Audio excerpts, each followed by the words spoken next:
말씀 사도행전 5장 27절에서 32절입니다. 27절입니다. 그들을 끌어다가 공회 앞에 세우니 대제사장이 물어 이르되 우리가 그 이름으로 사람을 가르치지 말라고 언금하였으되 너희가 너희 가르침에 예루살렘에 가득하게 하니 이 사람의 피를 우리에게로 돌리고자 함이로다.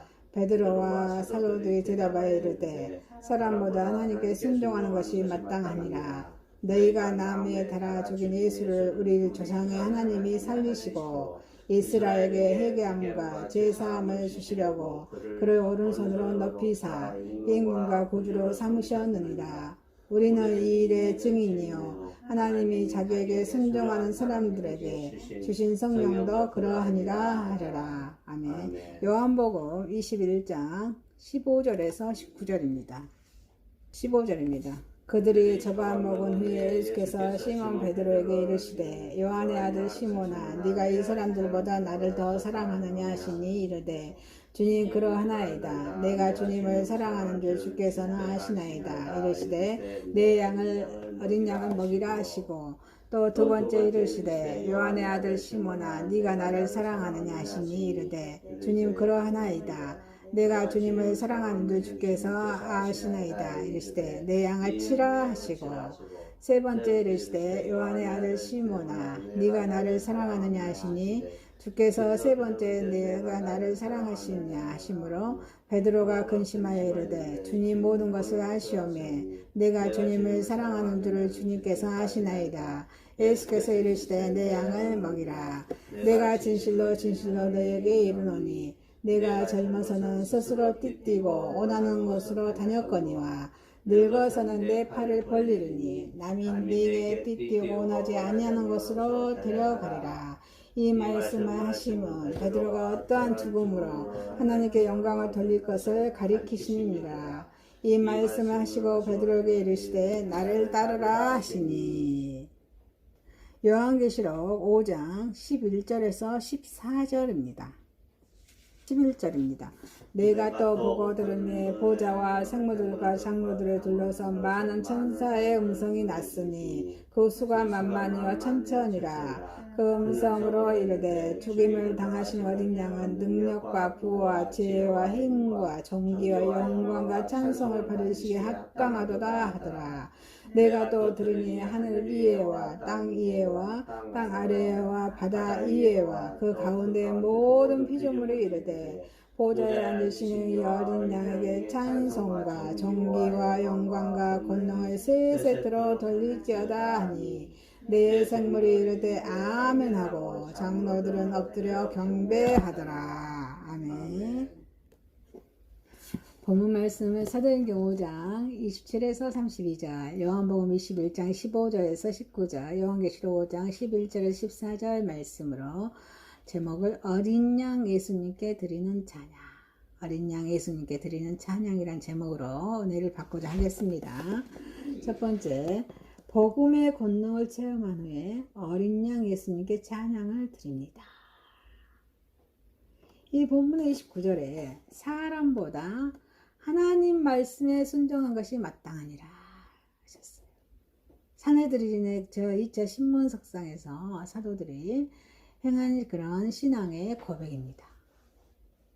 그 사도들은 천사를 통한 하나님의 표적에서 그리스도의 복음과 그 복음의 능력과 그 권세를 더욱 확실하게 체험했기 때문입니다. 우리도 마태복음 28장 20절에 세상 끝날까지 너희와 항상 함께 있으리라는 우리 주님의 언약에 확신해야만 모든 신앙의 난관을 이길 수 있습니다. 그와 같은 관점에서 복음의 능력을 체험한 후 불신앙인들과 사도들의 태도는 어떻게 있는가? 우리들의 삶에 어떻게 우리가 지혜를 더하고자 할까? 한번 보겠습니다. 복음의 권능을 체험한 후에 어린 양께 찬양을 드립니다. 대적자들의 그런 불신앙적인 태도입니다. 그 대적자들은 당황하기만 했습니다. 옥문은 굳게 다 잠겨있는 채 그 안에 사람들만 사라진 사건이 22절 부분의 23절에 말씀하고 계시죠. 또 성전관리 책임자와 제사장들은 경악하기에 충분했습니다.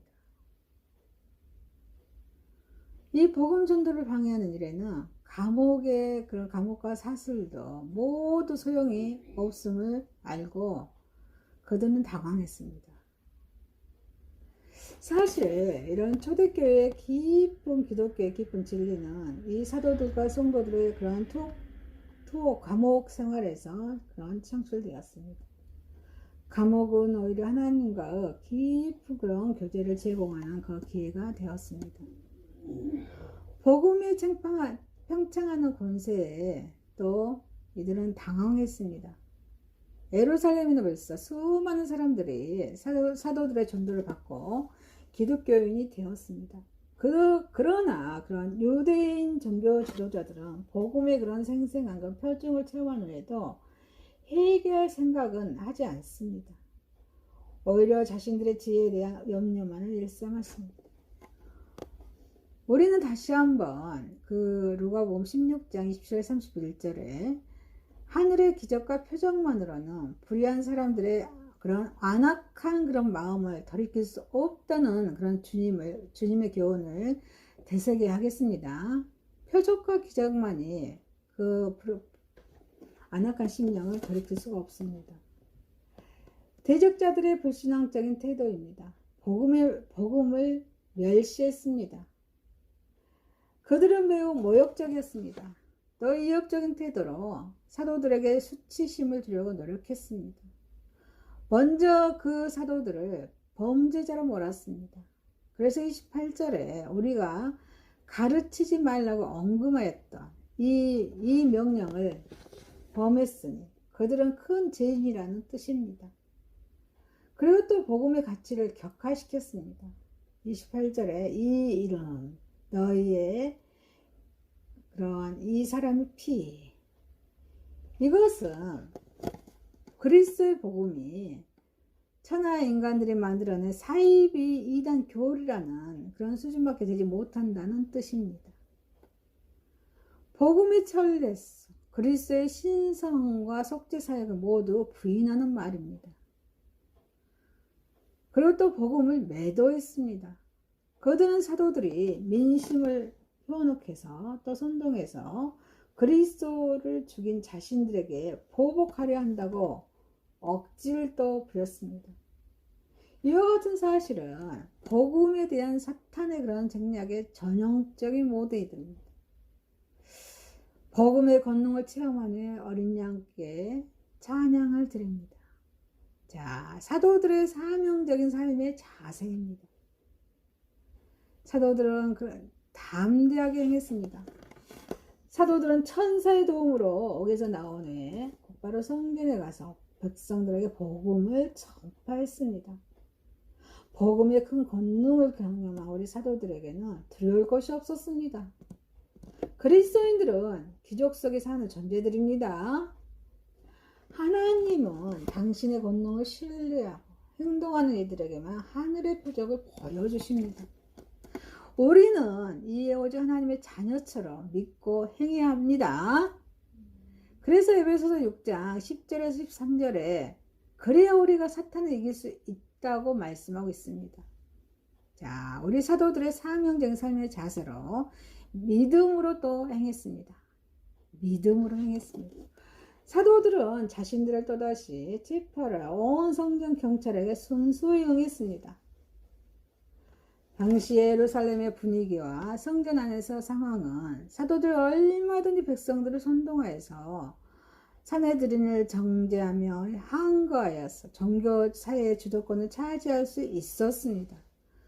그러나 이 사도들은 그와 같은 인간적인 책량을 지향하고 오직 하나님의 권능을 믿었기에 온유하게 행동할 수 있었던 것입니다. 온유하게 행동하였습니다. 이와 같이 성도와 교회는 불의한 사탄의 계계에 대해서 믿음 안에서 마태복음 5장에 온유로 행해야만 궁극적으로 승리할 수 있음을 명심해야 할 줄 믿습니다. 사도들의 사명적인 삶의 자세입니다. 큰 지혜로 행했습니다. 사내들의 이업과 기만 앞에서 사도들은 지혜롭게 행했습니다. 29절에 사람보다 하나님을 순종하는 것이 마땅하다는 태도입니다. 하나님을 순종해야 한다는 것. 하나님을 순종한다는 건 뭐죠? 성경 66권 말씀에 순종한다는 거죠. 자, 하나님을 순종해야 한다는 말에는 사내들인도 어쩔 수가 없었습니다. 그래서 가말리엘 교포사의 마음을 30절에 33, 38절에 그 가말리엘 교포사의 마음을 움직였습니다. 진리를 사랑하고 순종하는 삶은 만사가 형통합니다. 아멘입니까? 자, 그 다음 우리 사도들의 사명적인 삶의 자세로 사명에 대한 확신으로 행했습니다. 예수님은 죽은 분이 아니라 산 분이심을 증거한다고 30절에 말씀하고 계십니다. 사도들의 사명적인 삶의 자세로 담대하게 행했습니다. 계속되는 표적들이 그 증거하는 의미입니다. 기독교는 정죄의 종교가 아닙니다. 사죄를 목표로 하는 그런 종교임을 31절에 논증하고 있습니다. 선해드린의 억지와 매도에 대한 답변입니다. 회개를 요청했습니다. 32절에 회개를 요청합니다. 선해드린 지도자들은 사도들처럼 그리스도께 순종하면서 사죄와 명령의 권능에 힘입을 수 있다는 의미입니다. 우리가 사도들처럼 복음의 은혜와 권능 속에서 사는 존재들이라면 복음에 합당한 생활을 해야 할 것입니다. 복음에 합당한 생활을 해야 할 것입니다. 그럴 때 우리는 사탄을 능히 물리칠 수 있을 것입니다. 사랑하는 성도 여러분, 복음의 권능을 체험한 후에 어린 양 예수님께 찬양을 드립니다. 대적자들의 그런 불신앙적인 태도입니다. 당황하기만 했습니다. 복음을 멸시했습니다. 사도들의 사명적인 삶의 자세로 담대하게 행했습니다. 믿음으로 행했습니다. 큰 지혜로 행했습니다. 사명에 대한 확신으로 행했습니다. 어린 양 예수님께 찬양을 드리는 저와 여러분 되시기를 소망합니다. 두 번째입니다. 세 번의 질문과 세 번의 대답 모두 어린 양 예수님께 드리는 찬양입니다. 이 베드로와 도마, 나다나엘과 세베대 아들 야고보와 요한, 그리고 또 두 사람의 제자들이 디베다 바다로 돌아가 고기를 잡고 있었습니다. 고기 잡으러 간 것이라고 생각하는 사람도 있으나 신앙적인 회의가 그들로 하여금 옛 직업으로 돌아가려 했던 것으로 보는 것이 타당할 것 같습니다. 주님께서는 그들에게 찾아오셔서 수제자인 베드로가 그런 대화 내용을 깊이 음미해 봅니다. 이들을 찾아오신 우리 목적이 사도직으로서 복귀를 종용하기 위해서라고 보고 있습니다. 세 번의 질문과 세 번의 대답 모두 어린 양께 어린 양 예수님께 찬양을 드립니다. 옛 직업으로부터 복귀를 종용하십니다. 요한의 아들 시몬아 15절에 디베다 바다에서 고기를 잡고 있던 아들은 밤새도록 고기를 잡았습니다. 그래서 3절에 아무것도 잡지 못했다고 말씀하고 있습니다. 예수님께서 그때 나타나셔서 6절에 그물을 펴 오른편에 던지라 그리하면 얻으리라 그렇게 했더니 그물을 들 수 없을 만큼 고기를 많이 잡습니다. 이 광경은 3년 전에 예수님께서 베드로와 안드레, 야고보와 요한을 부르시던 때와 아주 그런 흡사한 광경을 우리는 알 수 있습니다. 그때도 그들은 밤새도록 고기를 잡았지만 한 마리 잡지 못합니다.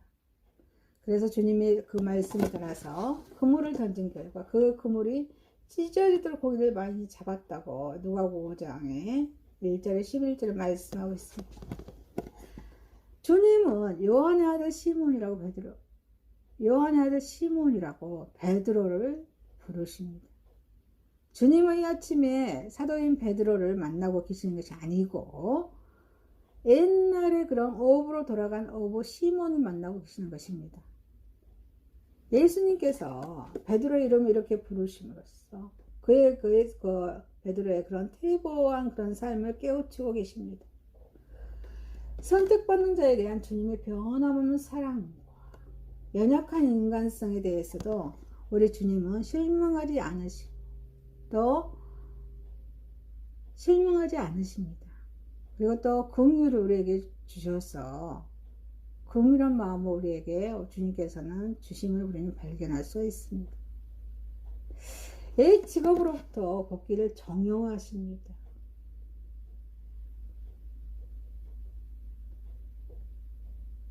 내 어린 양을 먹이라. 15절에 가라사대 내 어린 양을 먹이라. 네가 이 사람들보다 나를 더 사랑하느냐. 이 주님이 베드로에게 물으실 때 베드로가 어떻게 대답합니까? 베드로가 대답했을 때 그 말씀입니다. 내 양을 먹이라. 여기서 내 양을 먹이라 이 말씀 3년 전에 그 소명하실 때 베드로 부르실 때 내가 너희로 사람을 낳는 어부가 되게 하라고 말씀하신 그런 말씀과 같은 그런 말씀입니다. 주님의 이 말씀은 베드로를 하여금 그의 그런 사도직에 대한 사명을 재확인케 합니다. 그 베드로의 직무로의 그런 복귀를 강력히 요구하는 의도가 들어있습니다. 주님의 손을 붙잡은 자가 어떻게 거기서 벗어날 수가 있겠습니까? 우리는 모두 다 주님의 손을 붙잡힌 줄 믿습니다.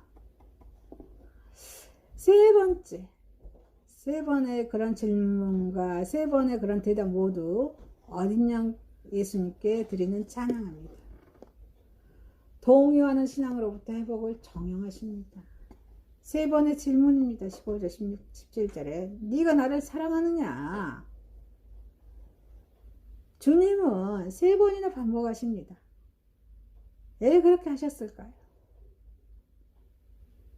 세 번 주님 부인했던 우리 베드로의 그런 실수의 관계가 있습니다. 주님은 베드로가 다시 업으로 돌아간 원인을 그가 얼마 전에 세 번씩 당신을 부인했던 그런 확고하지 못한 신앙 때문이라고 보시고 그것을 각성시키기 위해서 세 번씩이나 부르신 것입니다.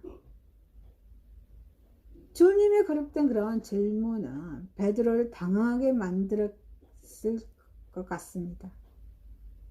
그래서 요한복음 18장 18절에 주님 체포당했을 때 숯불 곁에서 주님을 부인하죠. 그리고 그에게 주님은 숯불 곁에서 9절에 사랑을 다짐하고 계십니다. 동요하는 신앙으로부터 회복을 정령하십니다. 세 번의 대답입니다. 우리 베드로가 어떻게 대답하죠? 15절에 보니까 주님 그러하이다. 내가 주를 가까이 사랑하는 주님께서 아시나이다. 이렇게 세 번 다 대답합니다. 이 베드로는 전보다 더 겸손해지고 사려가 깊어졌다는 점입니다. 그전에는 그에겐 내가 있지만 주께서 하시나이다. 자기를 객체화시키고 주님한테 주체로 생각하는 일이 거의 없었습니다. 그 다음 주님의 세 번째 질문은 왜 그렇게 당황했냐는 질문입니다. 베드로가 왜 당황했을까요?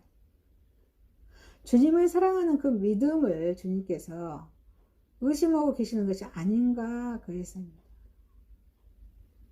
주님께서 지금 그가 전에 주님을 세 번 부인했던 사실을 그 질문 속에 함축하고 있음을 우리는 깨달았기 때문이라고 우리는 생각할 수가 있습니다. 베드로는 주여 모든 것을 아시오매 이렇게 굴복합니다. 저와 여러분도 이렇게 베드로처럼 주님의 말씀에 굴복할 수 있는 믿음이 있기를 바랍니다. 이렇게 세 번의 질문과 세 번의 대답 모두 어린 양께 드리는 찬양입니다. 사랑의 관계로 회복을 정령하십니다. 나를 사랑하느냐. 15절에 네가 이 사람들보다 나를 더 사랑하느냐. 하나님과 그런 인간의 그런 관계, 인간과 인간과의 관계, 가장 중요한 것이 뭐예요? 주님의 사랑, 아가페적인 사랑입니다. 사랑을 주는 거예요. 오늘 스리랑카 친구를 초대해서 오지 못했잖아요. 얼마나 그런 허탈과 그런 마음이 있는지 모르겠어요. 식물을 보면서 이렇게 풀을 많이 뜯었습니다. 한 20분 동안. 그러면서 마음의 평안함이 어떻게 오냐면요. 그래도 육체적으로 고생을 했으니 육체의 힘도 있어야 되지 않겠느냐. 이런 음성이 또 들렸어요. 같이 예배 드리면 그 한 시간이 혼합되잖아요. 그렇습니다.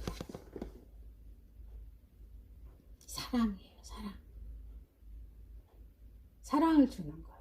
아가페적인 사랑. 아가페적인 사랑 속에는 모든 것이 녹일 좀 있습니다.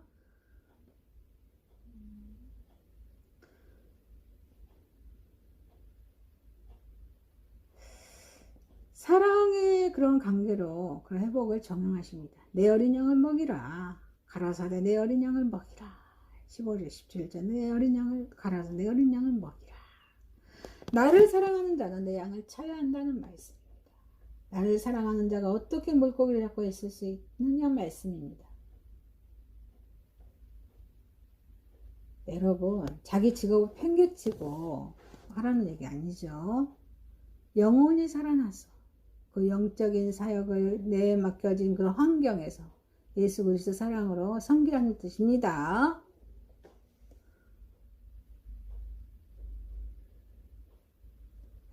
내가 일찍이 너를 사람을 낚는 자가 되어야 한다고 하지 않았느냐 말씀입니다. 인간의 목자가 된다는 것은 최고 직분입니다. 아니십니까? 목자가 된다는 것은 최고 직분입니다. 상이 없는 영광이기 때문입니다. 예수 그리스도에 대한 신앙은 인간이 구원받는 조건이지만 그에 대한 사랑은 그의 일을 수임하는 조건이 됩니다. 사랑하는 성도 여러분, 세 번의 질문과 세 번의 대답 모두 어린 양 예수님께 드리는 찬양입니다. 옛 직업으로부터 복귀를 정용하십니다. 요한의 아들 시몬아 내 양을 먹이라. 동의하는 신앙으로부터 회복을 정용하십니다. 세 번의 질문입니다. 세 번의 대답이옵니다. 사랑과 관계로 회복을 정용하십니다. 나를 사랑하느냐? 내 어린 양을 먹이라. 세 번의 질문과 세 번의 대답 모두 어린 양 예수님께 찬양을 드리는 저 여러분 되시기를 소망합니다. 세 번째입니다. 어린 양 예수님께 드리는 찬양입니다. 예수님은 구원을 완성하신 예수님은 2000년 전에 유대 작은 마을에서 한 아들의 목수의 아들로 태어나셨습니다. 동정녀 마리아와 처녀의 몸으로 성령으로 잉태하셨습니다. 사람들의 일반적인 눈으로 볼 때는 예수님은 그런 특별한 일이 아무것도 없는 평범한 청년이었습니다. 오랫동안 메시아를 기다렸던 온 이스라엘 백성들도 전혀 알아볼 수 없을 만큼 평야 초라한 예수님의 초라한 모습으로 예수님은 이 땅에 오셨습니다. 그래서 이사야서 53장 1절 3절에 무사람들의 멸시를 당하고 강고를 겪고 죽으셨습니다. 그리스도인들은 이렇게 고난에 찬 생애를 살다 가신 우리 예수님을 만유의 죄를 속하기 위해서 오신 하나님의 아들 그리스도로 고백하는 사람들입니다. 아니십니까? 네 생물과 24장도 무시한 그런 천사들이 예수님 찬양하는 함성을 보는 우리 사도 요한 여기서 사도 요한의 증거를 통해서 예수 그리스도의 영원한 영광과 주님께 합당한 찬양의 내용을 우리는 알아봅시다. 어린 양께 드리는 찬양입니다. 찬양을 받기에 합당하신 우리 어린 양의 예수님입니다. 예수님은 전엄하십니다. 전엄하십니다. 예수님은 미천한 몸으로 인간의 몸으로 이 세상에 오셨지만 본질적으로 매우 전엄한 분이십니다. 예수님께서는 사람의 아들로 탄생하실 때 그런 천사들의 부른 찬미 노래는 예수님이 본래는 하나님과 동일한 권세를 지니신 분이라는 것을 증거한다고 누가복음 13장 14절에서 말씀하겠습니다. 예수님은 하나님의 영광의 강체십니다. 그리고 그 하나님의 영광의 본체 형상이십니다. 히브리서 1장에 3절을 말씀하고 계십니다. 사물의 양만을 보지 않고 그런 내적인 실상까지 들어보는 신앙적인 그런 통찰력을 지닌 사람들은 예수님의 전엄하신 그런 정체성을 알 수 있습니다. 하늘과 천군의 천사들은 예수님의 본질을 알게 늘 예수님을 섬기며 찬양합니다. 예수님의 이런 전엄하신 본성은 그런 천사들뿐 아니라 천지 만물의 찬양을 받으시기에 합당합니다. 찬양을 받으시기에 합당하신 우리 여진양 예수님입니다. 속죄양으로 죽임을 당하신 예수님입니다. 예수님께서 찬양을 받으시기에 합당한 또 다른 까닭은 저와 모든 사람들의 죄인들을 대신해서 죽음을 당하셨다는 데 있습니다. 주님은 죄인들을 구속하기 위해서 스스로 희생제물이 되었습니다.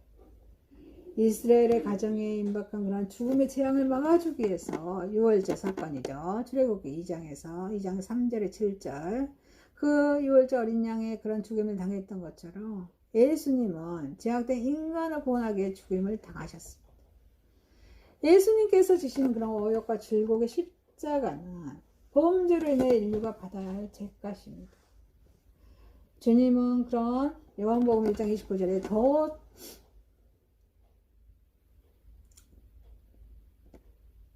주님은 그런 도수장을 끌려가는 이 어린 양처럼 묵묵히 죽음의 고난을 받아들이셨습니다. 그리고 제약된 인간들에게 살 길을 열어주셨습니다. 예수님은 세상 죄를 담당하게 오신 하나님의 어린 양입니다. 아멘이십니까? 예수 그리스도로 죽임을 당하신 뜻을 알고 그 은혜를 깨닫는 자들은 주님을 찬양하지 않을 수가 없습니다. 어린 양 예수님께 드리는 찬양입니다. 어린 양께 합당한 찬양입니다. 어린 양께 합당한 찬양의 내용입니다. 이 사도 요한은 하나님의 보좌 주위에 둘러싼 수만 수천만의 천사들이 어린 양을 위해 부르는 노래소리를 들었습니다. 그 찬양의 내용은 7가지였습니다. 이 천사들의 7가지 덕목을 들어 찬양한 것은 어린 양의 그런 완전성 나타내기 위함입니다. 천사들이 부른 찬양 속에는 능력, 부, 그 다음에 뭐죠? 지혜, 힘, 존귀, 영광, 찬송. 이것은 그리스도께서 갖추신 그 완전성에 대한 그러한 내용입니다. 능력은 모든 힘이 온전히 되는 내재적인 그런 권위입니다. 부는 영과 육이 조금도 빈피감이 없는 그런 충만한 상태입니다. 지혜는 그런 천성과 천하의 모든 것에 의지하는 것입니다. 힘은 역사를 운행하면서 계획에 이행할 수 있는 강력함을 말합니다. 모든 덕목들은 우리 어린 양 예수님께만 가당합니다. 예수님은 이미 이것을 모두 소유하신 분입니다. 하늘과 천군의 천사들이 찬양을 통해서 증거하고 있는 것입니다. 이처럼 우리 예수 그리스도께서 지니신 완전성을 나타냅니다. 존귀와 영광을 돌려드리는 것은 예수님께 합당한 찬양이라고 할 수 있습니다. 사도 요한이 환성 중에 들은 천사들의 찬양은 가장 아름다운 찬양의 한 가지입니다. 어린 양 예수님께 합당한 찬양입니다. 천하 만물이 부르는 찬양입니다.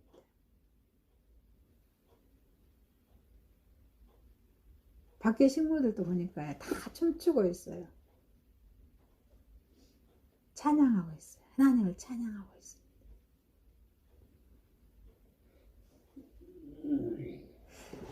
죄인들을 위해 죽으신 우리 어린 양 예수, 만물의 창조이신 우리 구원을 계획하신 하나님, 영원히 찬송받으실 분입니다. 하늘에서 내 생물과 24장로 찬양하고 천군 천사들이 화답하는 것처럼 땅에서도 생명 있는 모든 것들이 하나님과 어린 양을 찬양해야 합니다. 천지가 만물 중에서 하나님의 은혜 없이 존속하는 것은 하나도 없습니다.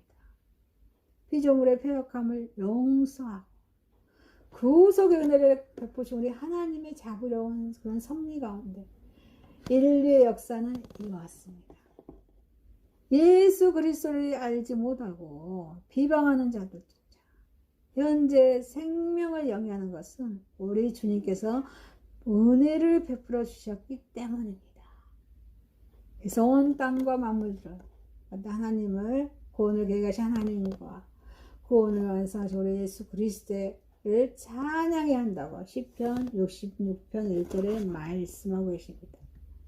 이렇게 본문에 기록한 우리 사도 요한의 환상은 그런 대속의 희생양으로 죽음을 당하신 우리 예수 그리스도께서 하나님과 함께 거룩한 보좌에 계신다는 사실을 알려줍니다. 어린 양 우리 예수님께 합당한 찬양, 천상의 천하의 모든 만물들 서로 화답해야 합니다. 기쁨과 감사로 부르는 것임을 깨우쳐줘야 합니다. 하나님의 독생자 예수 그리스도는 천하 만물이 부르는 찬양을 받으시기에 합당한 만유의 구세주입니다. 사랑하는 성도 여러분, 어린 양 예수님께 드리는 찬양입니다. 찬양을 받기에 합당하신 어린 양입니다. 본질적으로 존엄하신 예수님입니다. 속죄양으로 죽임을 당하신 예수님입니다. 어린 양께 합당한 찬양입니다. 어린 양께 합당한 찬양의 내용입니다. 전한 마음을 부르는 찬양입니다. 어린 양 예수님께 찬양 드리는 저와 여러분이 되시기를 소망합니다. 아멘. 말씀을 바치겠습니다. 복음의 권능을 체험하는 어린 양 예수님께 찬양을 드립니다. 세 번의 질문과 세 번의 대답 모두 어린 양 예수님께 찬양을 드립니다. 어린 양 예수님께 드리는 찬양입니다. 기도드리겠습니다. 사랑의 하나님 아버지, 어린 양 예수님께 찬양 드리게 하여 주시옵소서. 예수님의 이름으로 기도드리옵나이다. 아멘.